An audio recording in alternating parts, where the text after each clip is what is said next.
इस चुनाव में देश को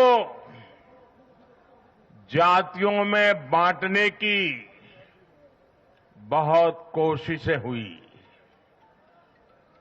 लेकिन मैं लगातार कह रहा था कि मेरे लिए देश में 4 जातियां ही सबसे बड़ी जातियां हैं।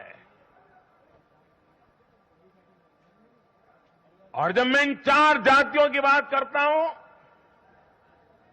हमारी नारी शक्ति, हमारी युवा शक्ति, हमारे किसान और हमारे गरीब परिवार,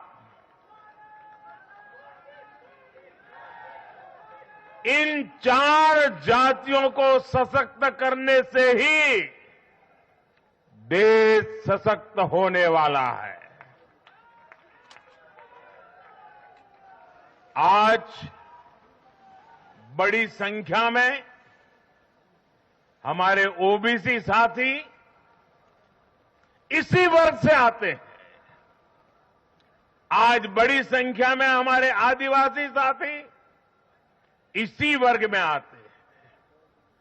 और इन चुनावों में इन चारों जातियों ने भाजपा की योजनाओं और भाजपा के रोड मैप को लेकर बहुत उत्साह दिखाया है।